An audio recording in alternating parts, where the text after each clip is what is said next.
What up?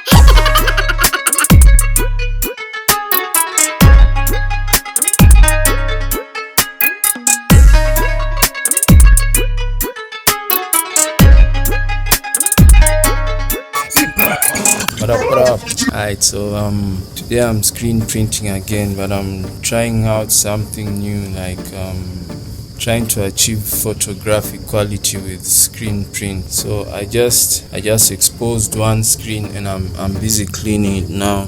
Let me show you. Yeah, I'm busy. I don't know if you can see.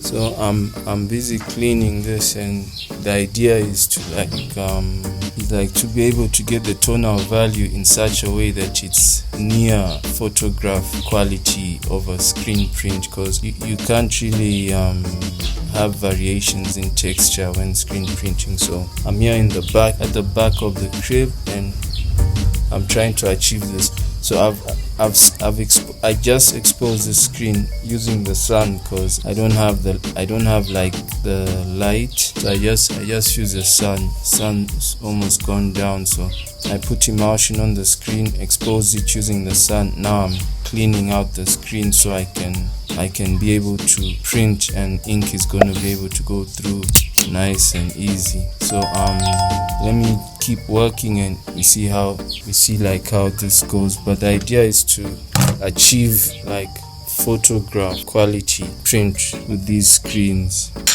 Alright, I check you out later. What up? Okay, so this light, weird light, but this is how it looks now. If you can see through it, that means like the ink can go through it. So I just finished. I was using my weapons of choice, like my tools, which is basically to clean it. I use this sponge to pat it down.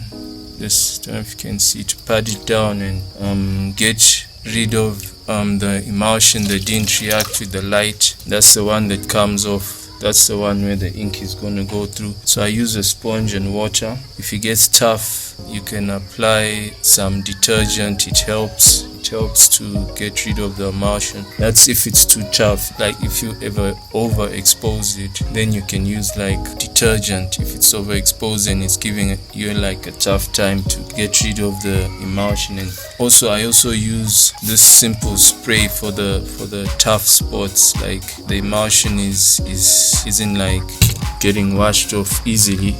I use like this spray to simply just blow out the tough spots. So there's basically two of these screens. This one, it appears like the negative of the image, prints out on dark fabric to achieve like the best quality, on light fabric to achieve the best quality. And then this one, which is the negative, this one you can see is like in Photoshop you invert it so it can, like, the ink can print on like darker surfaces. I'm gonna show you later how I did it.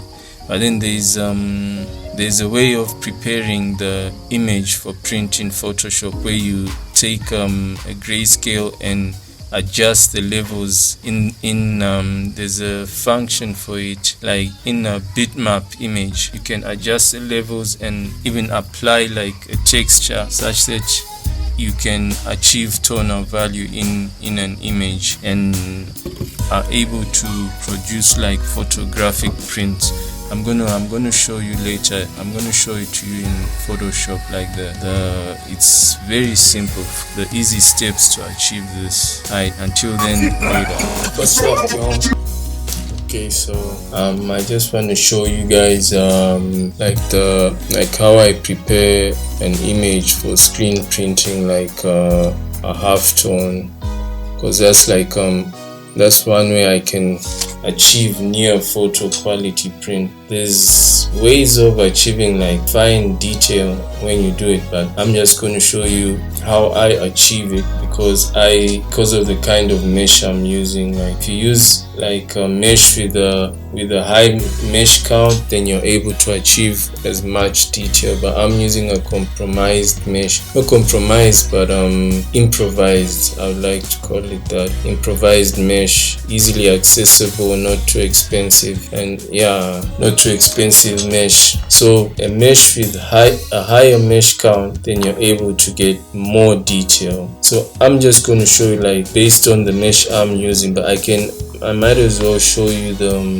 how to achieve like finer detail with the print. Okay, like I just start by opening image of choice. Open the image, and like it has to be grayscale to achieve. I just want to make this bigger and just increase the resolution so long. Let's just make that bigger. Alright, then also just want to slightly increase this contrast so you can get more tonal value. Then it needs to be grayscale, otherwise one won't be able to achieve a bitmap image, or won't be able to bitmap the image. Like bitmap achieves tonal value by the intensity of like little bits of the image. Instead of having like a gray, it's black all the way through, but then the intensity of black in certain places. This is like what the image comprises of, just different intensities of one color. Okay, here you go to bitmap, and then okay, you can set it to halftone screen. Here most people output at like 300 to achieve lots of detail, but you can just play around with these figures and like the intensity, the frequencies, and like the different angles, because you can play around with them until you're satisfied with the outcome. It's not like there are no rules to this. And apparently some people that like to output a bitmap have their own like people who burn screens that like to output a bitmap have like, they would rather do the image themselves. Like that's if you're outsourcing the burning of your screen, but I don't outsource nothing, or not anymore at least. Okay, the frequency, you can also mess with these figures just to see like this. Look at how fine this is. When you zoom in, you'll notice that these are just individual spots, and then it's the intensity is what determines how the image looks. But in actual fact, they're all just individual black spots.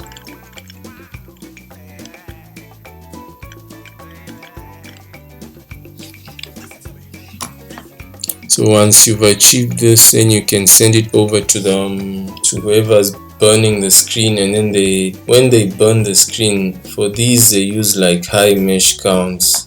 Apparently there is like 180, even up to 200, like mesh with mesh counts of 180 and up to 200 as well. But my mesh count, as like I mentioned, is an improvised mesh, so the mesh count is low, it's not that detailed. So for mine, this is what I'm gonna do. It's the same process, has to be black and white, grayscale rather. And then when I'm bitmapping it, the output is low. I make it like a 20 because I want to have like a flexibility in the intensity, just because I don't have a high mesh count. And I use a pattern just to make it interesting as well. And let's see what we get. This is it. It's very interesting, eh? The pattern makes it interesting, and like there's enough space for my mesh to be able to create an image that's an image that like it represents, okay, not represents, it is the image. It like captures most of the image. No, it captures the whole image, but it's just not as detailed.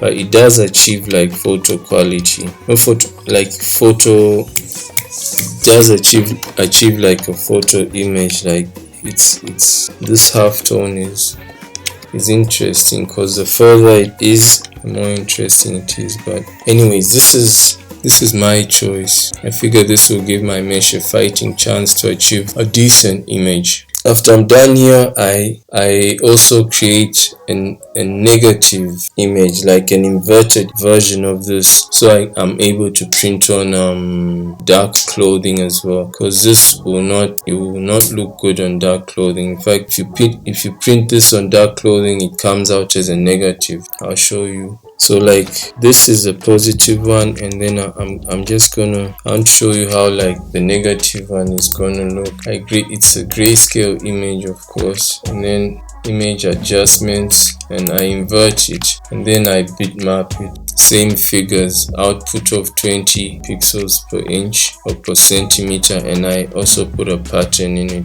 and this is how it looks. So with this, I'm going to be able to use light colored ink on dark fabric. Okay, I'm going to show you how it looks. So this is a positive one, and then this is the inverted version. So I take these and I take them to Illustrator, just like I like to be able to see how it's gonna look, like experiment with the different colors just to see how it's gonna look.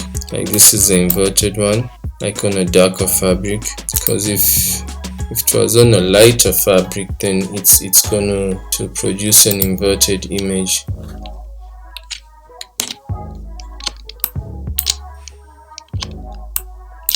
So this is this.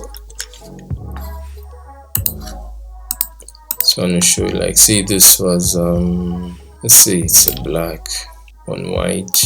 See, it produces a negative image. But if it's like the other way around, white on a black background, produces a positive image. This is a positive one on a light background, positive on light, negative. Okay, here I also found something interesting, like when you use both of them, like you use both the images, like the negative and the positive, it has like a nice effect. Like for instance, you have a negative and then you impose or you superimpose the positive on it.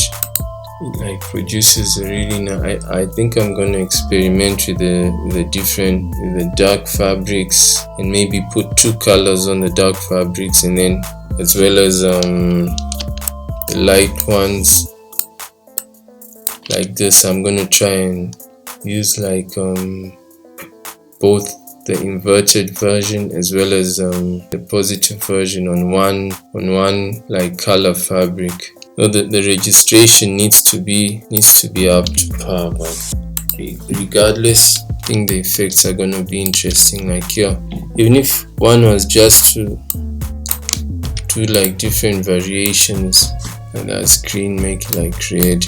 No, that's a negative one. It needs to be light on a dark background.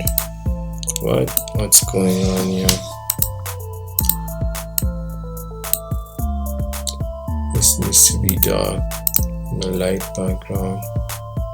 Anyways, this is interesting. See, like with screen printing, I think at this point, I don't think there's just so many things that are set in stone, you know, but I would encourage one to experiment and figure. It's nice to figure stuff out as you go along, like that serendipity thing where you get like happy accidents as you're working, because then that's when you establish like you establish your own style, and you discover more. So I would suggest, there's not much that's set in stone in this stuff, or like for me where I am, not much. It's only certain rules that have to be followed, but for the most part, like you come up, you troubleshoot as you go. You like figure, the more you do, the more stuff you figure out. What's up, y'all? Hope y'all is good. Hope y'all is well and good. Alright, so I'm gonna be utilizing my homemade printing press. Let me show you how it looks. See, it's just, everything is built on a 2x4. It's the printing press that I use to like screen print my t-shirts. I just made this the other day so I can improve my registration, and like if I have to repeat squeeging again, like when I lift the screen, I don't struggle to achieve placing it back in its exact location. It's easier to like achieve many many squeegee runs with the press. So today I'm going to be printing out those screens we made, and we're going to see how it goes. I got some different colored fabrics, some for the dark and for the dark prints as well as the light prints, just to see how it works out. So let me set up this press. All I have to do is just clamp it with this. I clamp it on my work desk. You could clamp it anywhere really. I clamped it on my work desk, and then get screening.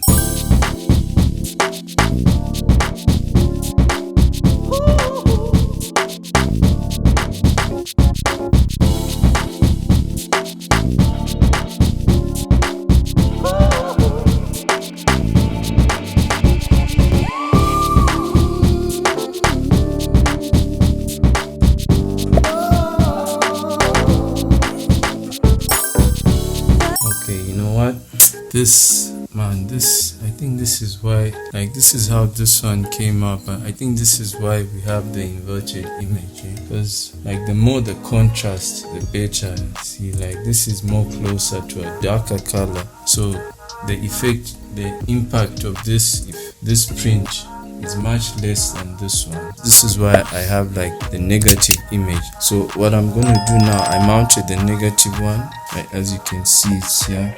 I mounted it, and I'm going to do some negative prints so we can compare. And then I want to try one experimental one where I superimpose them. That's going to be tricky, but then I think it will be interesting. It will be interesting.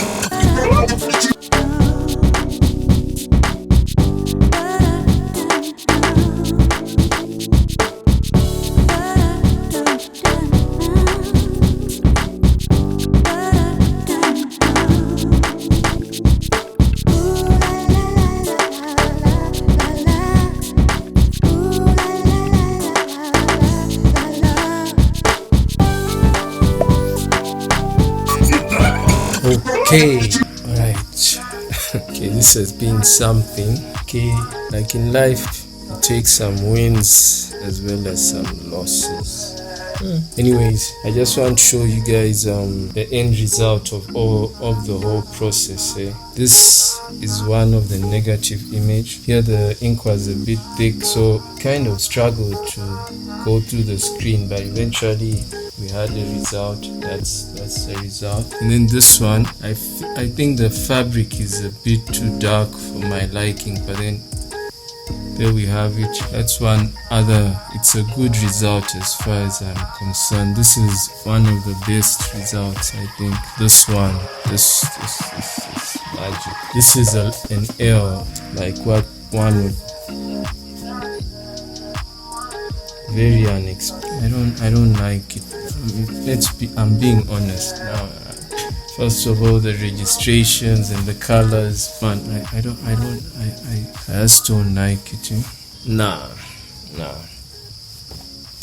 That was a learning curve.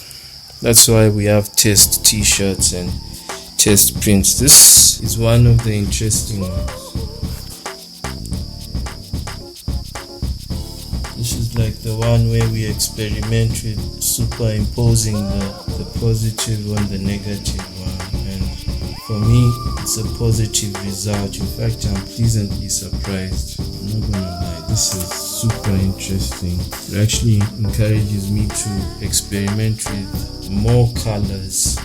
This is where it started, and this is where it ended up on the fabric. Thanks for hanging out, man. There was nice learning curves in this one. Some nice learning curves, but I leave this a better screen printer. I know which colors work, and I know how to create halftone screens, and when I get a mesh with a higher mesh count, I can experiment to achieve more detailed prints. Yeah, and I enjoyed this hands down. So I hope you guys enjoyed it as well, and please comment, let me know what you think. Laugh at me with the L's. When I win, be yeah man, that was dope. When I lose, let me know, like, ah man, that sucks. Like, comment, share, subscribe, and join me next time for another one.